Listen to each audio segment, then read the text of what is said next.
And hello, Hearts of Oak. Thanks so much for joining us on another news review. And it's wonderful to have the friend of the motorist, advocator of Advance UK, and many other things, and that is Howard Cox. Howard, thanks so much for your time as always. Hello, it's a pleasure as always, Peter, to come back to your show. I always enjoy your the way you present. It's great. Well, it's good to have you on as a guest because it wouldn't be much without having a guest on. So always appreciate having you on. Um, Lots to get in. Let's see. The first one maybe is the upcoming event happening in London, and it is this. Here's Tommy with Ant Middleton on 13th of September. We will unite the kingdom, and it is this huge free speech event, free speech rally, with many others from Jordan Peterson all the way down. Maybe give me your thoughts, Howard. You've spoke. I think you spoke at the previous one. Um, Give us an idea of why these are important, why you're involved, and yeah, how if Toxic Tommy has not dampened your name yet. Well, that's the point, isn't it? It's a shame the mainstream media and the certain of the uni parties and now Reform as well have criticised Tommy. What Tommy represents is grassroots people's worry about what's happening to our country. Fundamentally, I think I said to you, I visited him in prison earlier this year to find out for myself who is this guy. I wanted to get to know him, and the one way of doing it was to get into a captive position. I'm sorry to say that, the bit captive, but yeah. But for 2 hours, I spoke with him, and he spoke for probably an hour and 55 minutes of that 2 hours, and I was hugely inspired, Peter, by him. I didn't realise anything about him. What I was asked to, well, I was threatened with expulsion from Reform by Richard Tice on the basis of the fact I was talking positively about Tommy. But what I was talking positively about was his work on the child rape gang, raising that, highlighting that issue. That's where I came from. And it's sad that what I believe Reform Party, and I stood for 2 elections with them, one for London Mayor and one as an MP down in Dover. And I was amazed, ever since Zia Youssef came on board and Nigel, in fact, took over the leadership, very autocratically.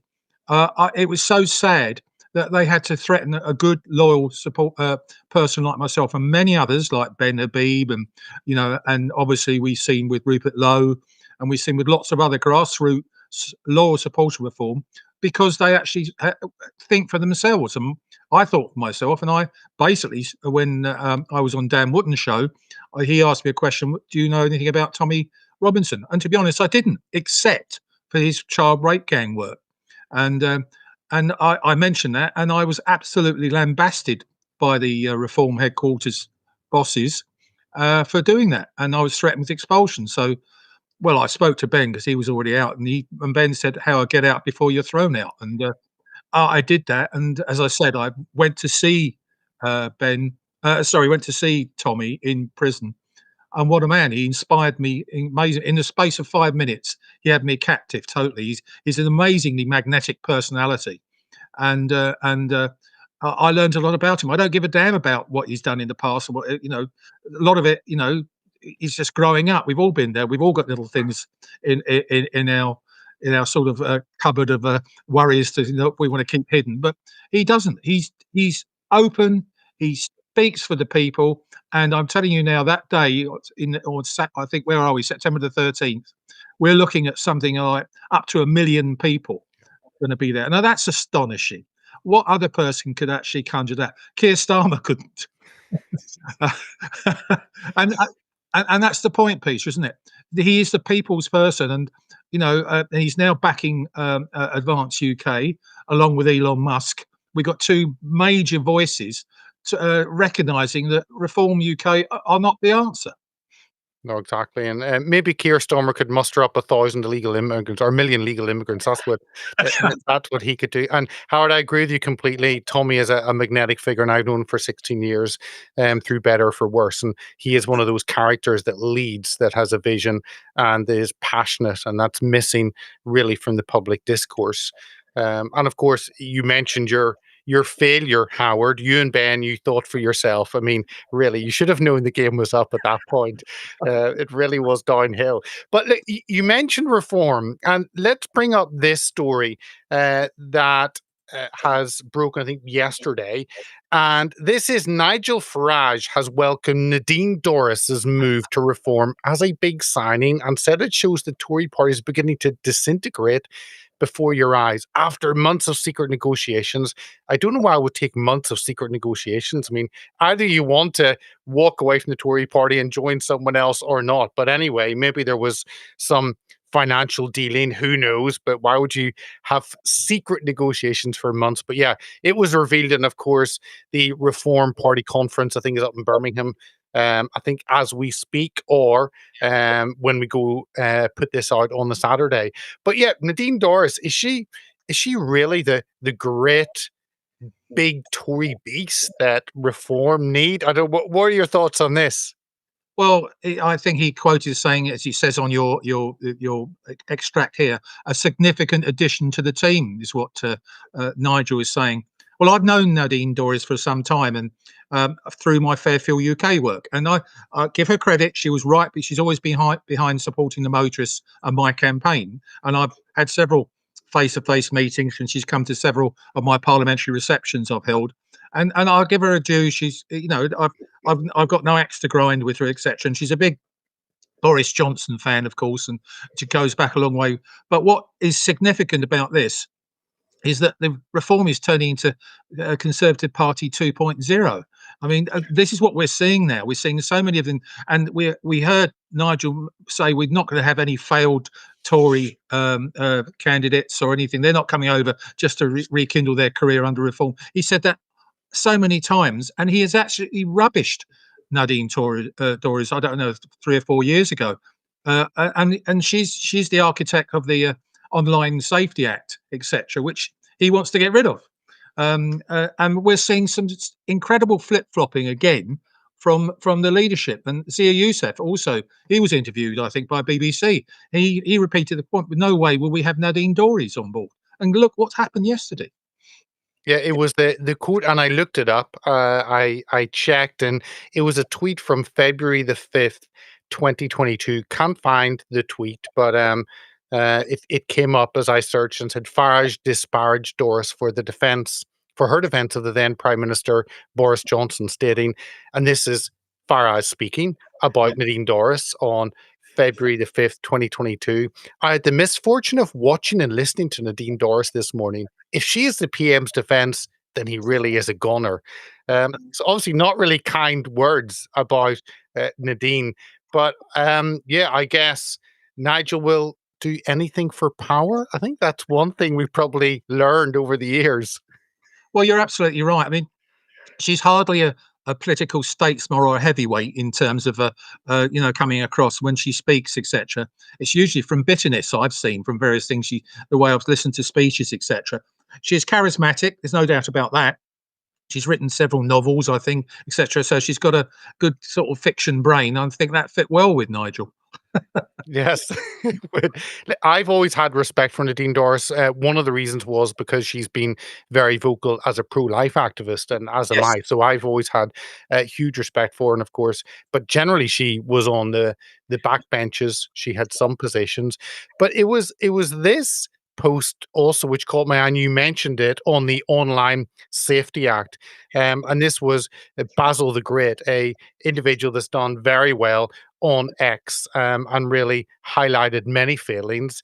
And at the bottom, he had Zia Youssef saying the Online Safety Act plunges Britain into an authoritarian surveillance state. It was the product of the Tories. Robert Jenrick and Suella Braverman voted for it. And then up, it's from Parliament, the press release, and there it's Nadine Dorries as the Department of Digital Culture, Media and Sport. It was very much part of it. I think one thing we forget that this censorship came from the Tories, and Yep. two, you realise that a lot of supposedly good people were involved in pushing that censorship.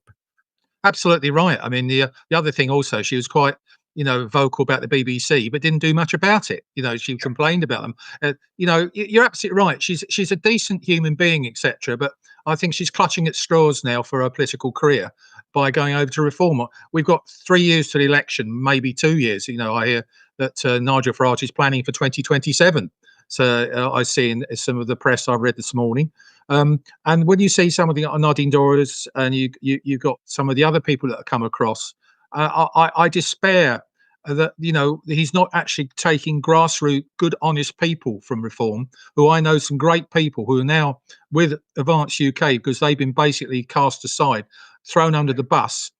These are good, intellectual, good people, committed and fresh brains, fresh, not stale old Tories. And I'm a devout conservative. I'm a Thatcherite, so I'm not right. But that doesn't exist now. The Tory party is like a chocolate teapot. It is absolutely useless. It's not fit for purpose. And they're making an absolute abysmal in PMQs this week. Watching Kemi Badenoch take on Starmer and completely missing the target, i.e., Angela Rayner. It was hopeless. I mean, we need people that will actually hold people to account. And I give Nigel Farage his due. He's a brilliant orator, brilliant communicator, and he normally hits, the nail on the head. But the trouble is that nail on the head, he moves that to a different nail. He's flip-flopping all over the place. I know he's been over the States this week, and he was in front of a Senate committee, and he was really attacked by that Democrat, which was quite good fun. I enjoyed that piece. But in essence, again, why wasn't he over here sitting on the green benches for his Clacton constituents? And I speak to many of those people who support Fairfield UK. There's a hell of a lot of drivers in Clacton, and they support what I'm trying to do. And they say they never see him. He's never around. He's not involved with this. And he's what I call a celebrity politician rather than a devout political. People like Ben Habib do this for the fact that they want their country back. Nigel just basically wants to, I think, the limelight. No, I think, and in one ways, credit to him for raising this issue in front of the House committee. But anyone would want that limelight, Yeah. and you kind of have to pick. Do you want to sit on the green benches and be a representative of a constituency here in the UK, which may not be as glamorous as being on Capitol Hill, but you have to choose one or the other. And yeah, you're right. He's flip flopped on the both. So yeah. Well, one of the things he actually said, he was interviewed, I think, by GB News, and I think it's Chris Hope asked him, "Why are you not back in Parliament today? It's the first week back from recess," and he simply said, "Well, there's no point there. I'm hardly ever spoken to. I can never get a question in." He said, "What's the point of being over there?" I said, "Hang on. It's a bit like when Starmer asked, where would you rather be, Davos or Westminster?" And he chose Davos. We got this is. They represent the people, and that's what Advance UK is about, and that's why I've joined them. And we'll get on to Advance UK and where they're going and breaking through some critical barriers on membership. But I wanted to bring this one that I hadn't seen you'd put up, and this fits with the pushback against climate alarmism. And of course, you're very much part of that. And this is Lloyd's reverses stance on fossil fuel insurance. And it says, in a reversal of previous pledges, the historic Lloyd's of London institution will not stop insurers from covering fossil fuels. Um, and it goes on to say it had pledged it would phase out insurance for fossil fuels.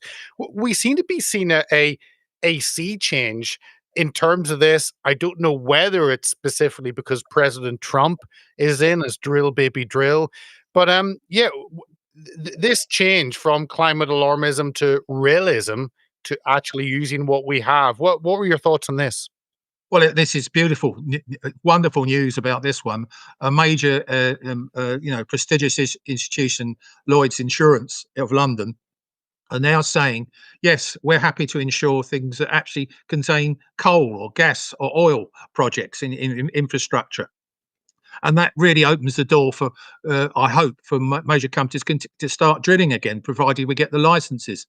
The thing for me, I mean, I did a presentation in Birmingham at the Witten 2025 conference at the weekend before last, and I spoke on net zero. And the big thing for me was speaking to the audience, about 100, 150 people. People were not aware of really what net zero is. and what the consequences of net zero. And I've produced various economic reports over the years, and one of which was the cost of the 2030 ban on new diesel and petrol sales that were coming up, which was instigated originally by Boris Johnson. He moved it to 2040, 2035 to 2030. We did some research I did with the Alliance of British Drivers and the Motorcycle Action Group.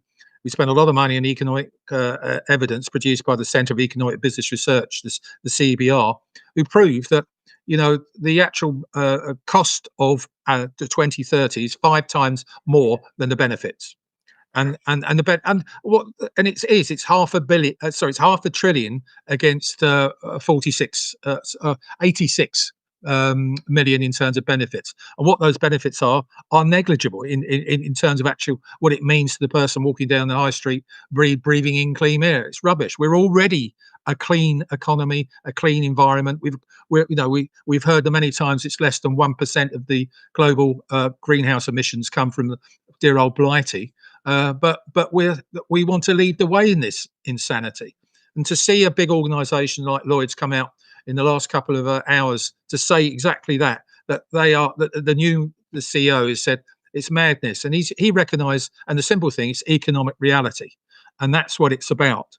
Because one of the things I presented at the conference at the weekend in Birmingham, the big thing is what is the cost of net zero to people is around about £40,000 per household to 2050.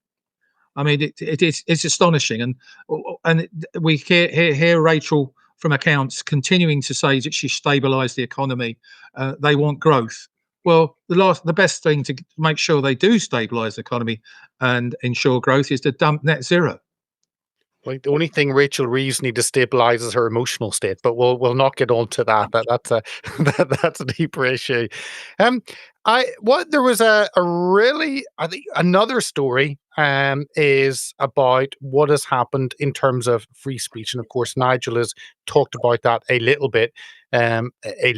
when he chooses.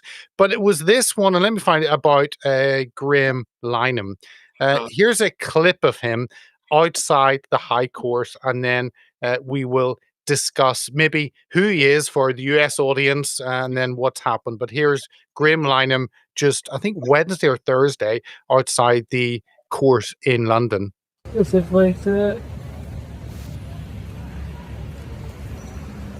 you have a few words ahead of today's appearance? This guy's well, I've never say it.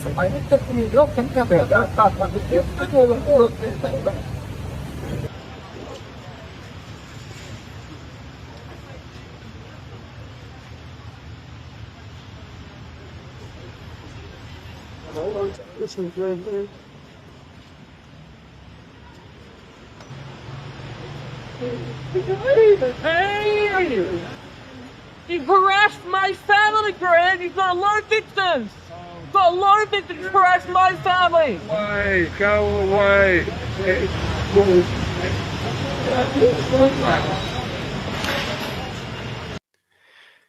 So that was Graham Linehan going to court. Probably a similar character to J.K. Rowling, someone who's excelled in an industry and used that position to speak common sense. But maybe you want to just let the US audience may not be aware of who Graham Linehan is. They probably do now. They maybe didn't at the beginning of the week, but you may want to fill them in a little bit. Well, Graham is actually a comedian and a great scriptwriter. He produced a fantastic situation comedy in this country called Father Ted. And there's many a great line in that situation comedy. But he's a character, and IT Crowd and Black Books that I love. So you're absolutely right. You probably know him better than I do. But I've always seen him as I hate the word innocuous, but I don't think he's going to upset anyone. He just makes good jokes. And as we know, one of the things about free speech generally is now, what the hell can you say that you won't offend someone when it's just meant to be a bit of a joke? But he's come out quite categorically. You saw he was carrying those billboards around him, which he said, the whole thing about sport generally, about we shouldn't have men who think they're women competing in women's sports, and there's no such thing as a transgender child. a child grows up, it's either a boy or a girl. It's as simple as that. It's got there's either a penis or a vagina, and that's it. And we've heard Donald Trump say the same thing from the lectern. He's shouted that across. Let's get real about it. The majority are right behind Graham Linehan, and I, for one, I've tweeted to that effect, and people kept contacting me about this. I'm amazed that he's an Irishman for a start. He's not an Englishman. So he came into the UK and he was arrested by 5 policemen for various tweets he's done, which fundamentally are saying what the mass majority of this country agree with. And I feel for him. And I know that the Free Speech Union are helping him now, which is good news. Those sorts of things. I think hopefully this will die away, but the actual sanity will come out the other end. In other words, he will be exonerated completely. And of course, he's got one restriction for his trial or whatever it is called, and that is he can't use X. And you realize that's what the state fears. The state fears unfettered dissemination of information they cannot control. It's so funny. It's like blatant. Don't use the tool that gets the information out that we can't control. Well, thank heavens for Elon Musk, because if we hadn't had him taking it over, buying Twitter, and then now it's X. If we hadn't had that, we wouldn't have free speech as we should have. Obviously, incitement for causing, violence and things like that. No way, we can't countenance that. But what he's done is just saying what people are thinking. I mean, I'm amazed I haven't had a knock at the door for my tweets. And my ex, I really am. I've called Sadiq Khan a pathological liar. I don't know how many in interviews and online, etc. But I don't insult people. I don't incite people. But the only people I insult are the ones that deserve to be insulted. And obviously that's our Prime Minister and our Chancellor and many other front bench, plus obviously the Mayor of London. They're very much at the heart of my attacks in terms of defending the motorist. So yeah, Graham's a cracking guy. He's funny. He's a completely and utterly. I love the way he's went into that court, into the Westminster Magistrates Court. I love the way he walked in there and put those billboards around him. It's hilarious, and that's going to be remembered for a long time. And as you say, your American audience will actually, I think, will know him from now on from that particular image. They will, and I love when the journalist said, "Have you got any words?" And he's holding a placard with words. Yes, these are the words. But it's a great use of the power of different forms of media, and that where it's a billboard in silence, and it speaks. But you mentioned Musk and X, and this was a really. I think it came from I don't actually know if this came from your newsfeed, but it was Riley Gaines, who's now very well known, former athlete and swimmer, and speaking up against the trans lunacy. She said the UK is a police state that prioritizes abusers, paedophiles, minorities, and migrants at the expense of everyone else. And you can't call it out because free speech is gone, free expression is punished, and comedy is effectively illegal. And Musk says, "You bullseye." It's for whenever you see the Americans, well, we don't have a First or Second Amendment, so we don't have the protections or the ability to protect. But it's wonderful when you see these messages by very high-profile individuals go far and calling out the UK government for what it is. Absolutely right, and thank heavens for Elon Musk doing this at the moment in time. It's quite right. A lot of people are actually having a go at him, say interfering in British politics and influencing it. But he's seeing it for what it is. This is a vehicle, and he's got 250 million people that actually follow him. And so when he speaks, it's worth listening to. He's intelligent, he's bright, etc. He probably doesn't. He has supported some of the things we're doing because of my Advanced UK work. But I think he might not totally support me because I still support diesel and petrol, and he's an electric vehicle man, of course. But that doesn't matter. I think he would see through that because in terms of what's necessary, drill baby drill. He was behind that with Donald Trump. He was on the stage when that was said. So from my point of view, the big thing about that particular post, the thing is that free speech is dead, and that's the issue. And that's the problem for all of us at the moment in time. And when you see Starmer lying through his teeth, saying that, I'm always proud the Britain is the home of free speech, and I'll continue to support that. What a load of, well, I'd love to swear a bit here, Peter, but I get so angry with that, and I want to put my fist through my LCD screen. There's another issue. It's the free speech trans issue, but again, the free speech connects with the discussion on immigration. And this was a really interesting video by a Labour MP, and you obviously will know who he is because you stood in that same constituency, I think, down in Dover and Deal. But this is Mike Tapp telling us why we all need to be monitored through digital ID. Here's the 20-second wisdom from a Labour politician. In general, it's an idea that I support because it will help ensure that people are working legally in this country. But of course, at the moment, the priority is stopping the boats and bringing down those boat crossings, ensuring we're deporting and removing those record numbers, taking people out of hotels, getting those returns agreements in place and pursuing the smuggling gangs. That's got to be the priority. But for me, this is something to be looked at in the future, yes. Well, I mean, Howard, we need digital ID and then we stop mass immigration. This is genius. I didn't know this worked like this. Welcome, hallelujah, we found the way. I mean, you probably saw my response, which you probably wanted to say. I said total, beginning with B. And I only got about 300 or 400 likes on it, but I'm still getting people writing me totally agreeing with that. Yeah, I stood against that man. He campaigned in Dover for 2.5 years, and I campaigned for 3.5 weeks against him, and I got 24% of the vote. If I had another month or two, I think I could have nicked it. But the man is a sycophant. He worships at the altar of Starmer, and he's after for a ministerial position. I think he might have a PPS position at the moment. But from my point of view, he's actually a nice, personable guy. I've had, to sit with him, and he was the first person to come up to me and say, "What a great campaign you fought, Howard." And it was done with, not with his hands around my neck. It was a nice, warm shake of the hand. But nice but dim, yes. Well, that was where I was going. And there's a lot of them in the Labour Party, unfortunately. And this is what's so worrying about what's happening to our country, that we've got too many Labour politicians not standing up for principles. They've wrecked farmers, they've wrecked pensioners, they've wrecked small business, all these sorts of things. We hear, in the budget, which they put back as close as Christmas as you can get. November the 26th, we're looking at about 3 months' time. It's never been that late before, a budget that, hoping that the economy will change and something's good going to come out of things, but it won't. And, from my point of view, because that's my total focus at the moment, is the budget for stopping another fuel duty rise. And I'm hearing through my contacts at the Treasury, who are still talking to me, which is good, that we're going to have a massive increase in fuel duty, which will increase inflation, reduce profitability of companies, impact on every level, everything from a person going to the doctors to a plumber taking his white van to work, etc., all the way up to big sort of 44-ton trucks who do 5 miles to the gallon. They just don't think that 37 million drivers actually contribute to the economy and not just as be seen as cash cows.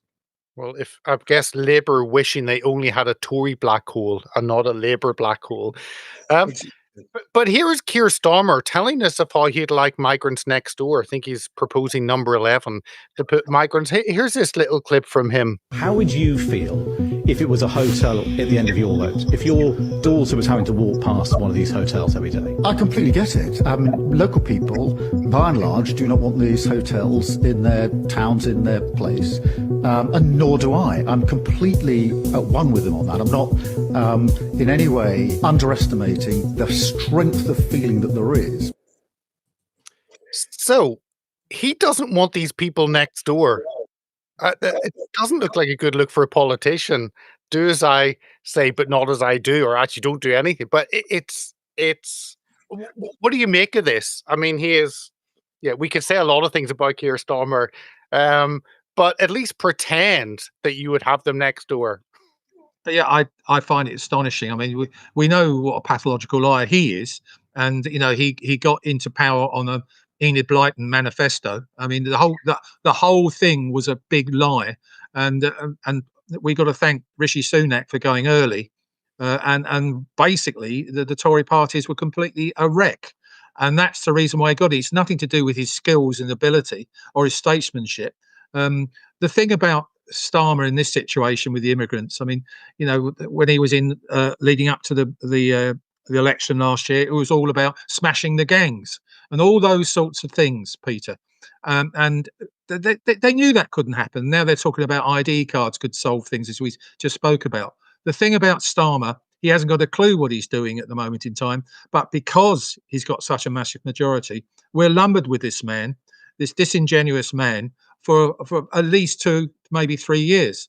And if there was an election tomorrow, if there was, I would vote Reform. There's no doubt about it. I would do that, only because it's the best of the bad bunch.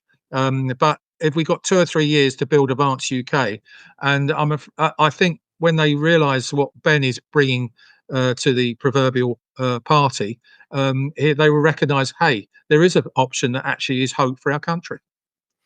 Well, let me bring up the latest numbers, and it fits in perfectly your comments there. And it's this post from Ben, I think like a day or two ago.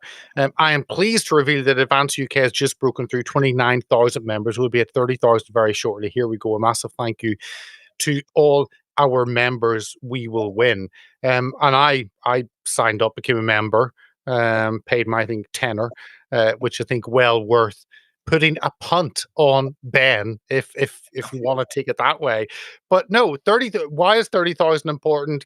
Give us a little bit of what's been happening, because you've been very involved. In fact, you were speaking at an event the other day, weren't you? Yeah, I've spoken event. I'm going to be speaking another couple of events coming up very shortly, and the 30,000, we are virtually there. And that's the good news. And there'll be an announcement coming out very shortly about that from Ben. Yeah, the 30,000 target was a self-imposed target by Ben. And Ben, the reason why he chose that, and it's an interesting one, is because before the general election last year, that's what the number Reform were on. They were on 30,000. But they took 5 years to get to that. Whereas Advance UK has taken 7, 8, 9 weeks. And these are paid members. They're not, the sort of the Corbyn £250,000 sign-ups. These are real people put a 10 quid to actually. And when we hit that 30,000 figure, Ben will put £100,000 of his own money in. That's what it's about. And Advance UK is really doing great guns, and to get the support of Elon Musk and Tommy. And when you think there's 1 million people coming on the 13th, and I suspect Ben will be talking, and I'll probably be backstage, urging him on. The thing is about what this is about is we've got real grassroots people who want free speech, they want their sovereignty, they want their equality under the law, they want all the democracy, and they want totally, the most important thing for them is they want to get rid of the Labour government. And any of this, well, I don't. This. I can't believe what's happening to this country. I'm 70 years of age, and I've never seen anything like this. I've never seen anything like it, and I despair for our country what's happening at the moment. And I cannot believe that decent, honest, socialist Labour people can't see that. No, I can't. And the whole thing, because obviously what Rupert Lowe has done with Restore Britain, great. With the rape guy inquiry, great. And bringing some great people on board. And he's using his profile. But on the flip side, do we really need another think tank? I mean, really, we want political. Either you have change in the country through a political means, or it's through another way, which is a less desirable way, through some revolution. So what the path that Ben is going down is a harder path, but it seems the only path if we want to rescue the country. Yeah, I mean, you can't vote for a think tank. When you go to the ballot box, you vote for a party or an individual of that party, whatever your inclination is. I love Rupert Lowe. I mean, I've said this to you before, that on the day I actually went and put my vote for myself for London Mayor in the ballot box in Westminster, there wasn't one person from Reform headquarters there to support me. No one there, not even with an iPhone to take a picture of me doing it. But the only person there was Rupert Lowe. And I've got huge respect for this man, and the way he was treated, particularly by Zia Youssef and Nigel allowing that to happen, I think is despicable beyond belief. And Rupert He's still talking very much with Ben. There's not much between the two of them in terms of things. And I always say this thing, and I think I'm right in saying it. He stood for reform and became an MP. He was thrown out of reform, and so he's an independent. And if he becomes an Advance UK, that his constituents might say, "Hey, what are you? What are we voting for?" So I think it's a case of time. I think it's not long, but I think we're talking months rather than years. I think that Rupert and Ben, or Advance UK, and the restoration of Britain will align. It'd be madness if it didn't. I certainly believe that if you asked Rupert who you'd vote for today, Advance UK reform, it will be Advance UK.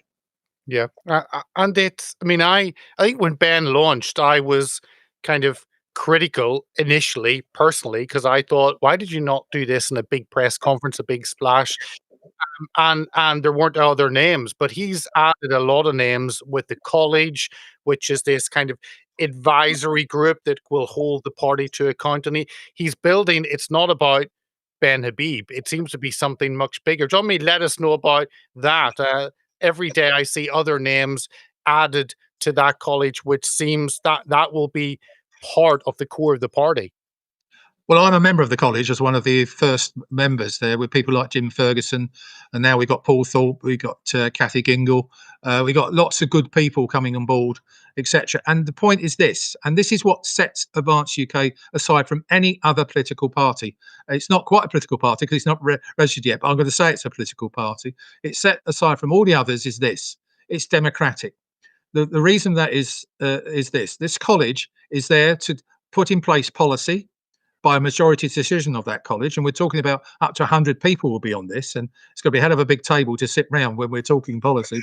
But I always joke about that one. But we will be doing that, and the most important thing is that we'll be holding the leader to account. The whole executive will be held to account, and if we don't like what he's doing, the majority of the college don't like it, we can get rid of that person. Now, can you imagine Nigel Farage and Zia agreeing to that?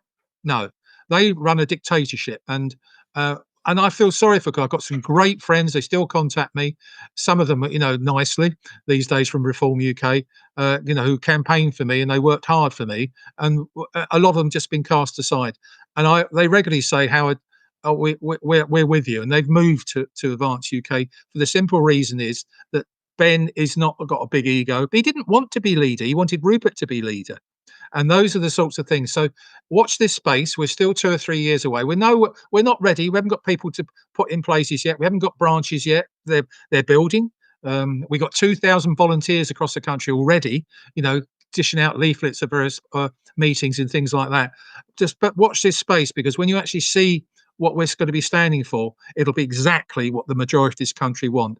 And the big thing for me is actually the safety of this country, the sovereignty of this country, our borders, all those sorts of things. Plus a little matter on my happy, and Ben's agreed to this big time, is that we have lower fuel duty. No, absolutely. And obviously with the support of Elon Musk, who has called Farage wet and many things, and backing and reform, or Advance UK is not yet a political party, but that's the next step, and Ben hasn't rushed that. So watching it closely and watching Musk and his support continue. But there are 2 more stories, and one is about Angela Rayner. And I had put this up because there was a lot of conversation about whether or not she had got the right advice, and that seemed to be the conversation, the timeline about that, who talked to her when and what information. But I'd put up, so the Deputy Prime Minister did not pay tax because she didn't understand the tax system, so she had to employ an expert to make sense of it, but the expert was confused. And my question was, if the Deputy Prime Minister cannot understand tax, how can the general public? Are we all supposed to pay money for experts to make sense of a system that's set up to be confusing? And I expect that she'll be found guilty. But their whole, I mean, how she used her disabled child to hide behind, and it was their fault.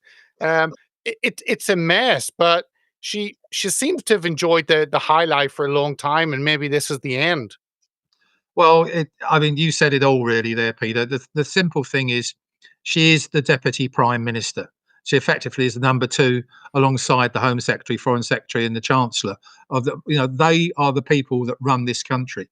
And you expect, I mean, how she couldn't understand, and let's face it, she's bought a place on the south coast in Hove, nowhere near her constituency. And I can't believe that that's allowed.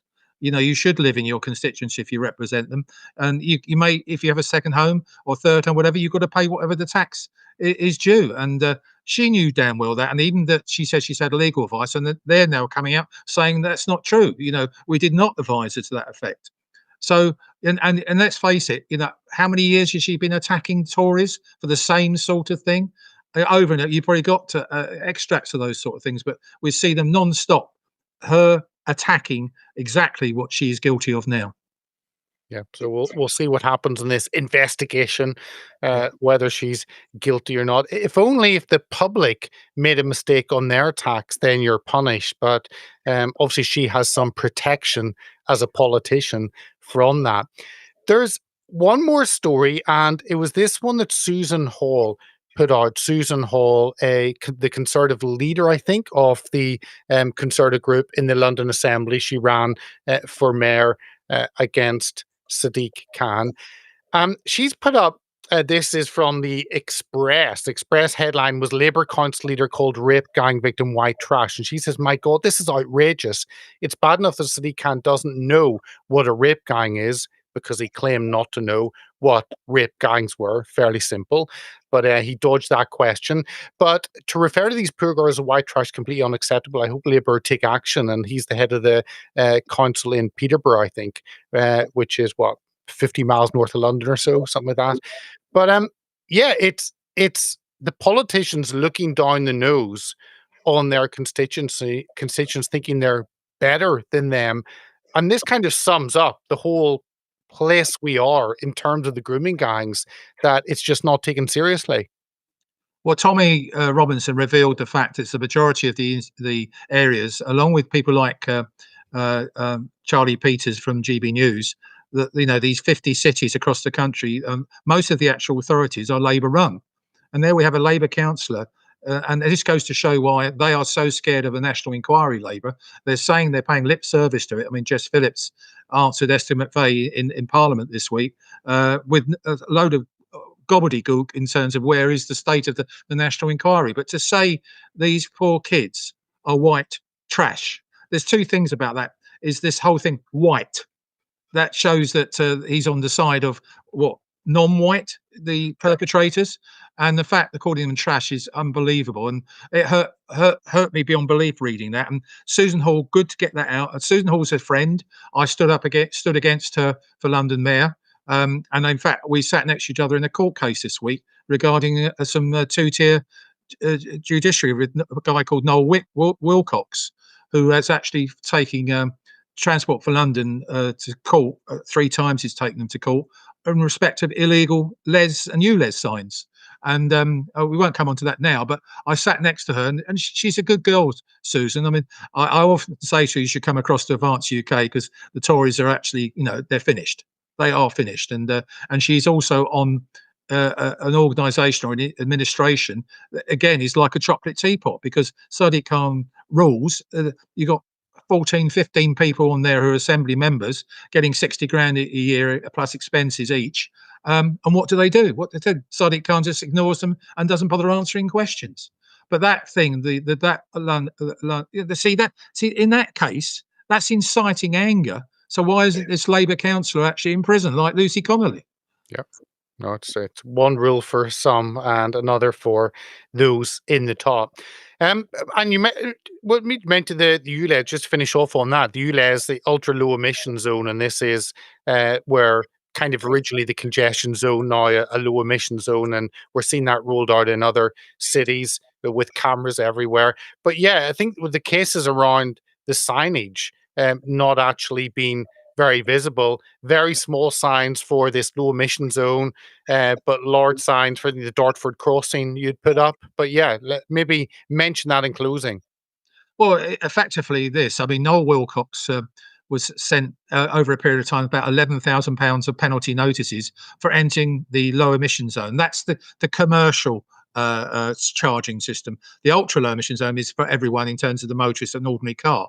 But what it is that he said, I'm not having this. There's something wrong with this. And he looked at the signs and he looked at the legal specification for what the signs should show and say. They don't show the correct times. They don't show how much you've got to pay. So they, strictly speaking, that's illegal. Or sorry, you've got to say unlawful. Illegal is a bit stronger, but I say it's illegal anyway. He won 2 cases to prove he was right. He won those cases. The third case I went to this week in the High Court in London, and as I say, Susan Hall was there, and so was a fair number of some of the press. But he lost.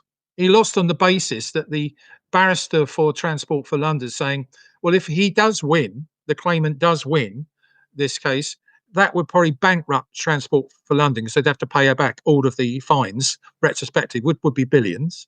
And the other thing, little matter is, if we remove ULEZ and LEZ, then air quality would get worse. It's absolute tosh, and this is this two-tier judiciary, the equality under law. It doesn't favour the small man. He's this little scaffolder. He's taken on with his own personal money. I'm proud of him, and I honestly, right across the world, people listening to this is a man is trying to. He's the David in this David and Goliath thing. If you've got massive amounts of money in an institution or administration, and you have massive legal advice, you haven't got a hope in hell. And that's also what's happened in Epping when that was overturned too, that particular decision. Yeah, no, exactly. Howard, always love having you on. For the viewers and listeners, make sure you're following Howard on his X profile. Fair Fuel link will be there as well. Make sure and follow that. Be part of the petitions that Fair Fuel put out. Make sure and have your voice heard as a motorist, speaking up against the politicians seeing motorists as cash cows, on the whole climate alarmism and many other areas that Howard speaks regularly about. So thank you, Howard, for your time. It's been an absolute pleasure, Peter. Thank you for having me on. And let me just leave the viewers with 2. There were 2 pics that I saw. One we put up, and this was the weak sauce. So I don't know whether it'll be marketed by anyone. Maybe legal issues if that becomes a commercial product. But it was this other one that we had put up for one of our morning tweets, and that of course would fit with, you could have your weak sauce on this. And of course, this is a double hit crime, because you're not allowed to express your love of bacon or of the English flag. So that would be a double hit crime for anyone to put that up. But we'll leave those, the viewers with a smile on their face, with all the frustrating news that we covered. But thank you so much for joining us. Cheers. Thank you.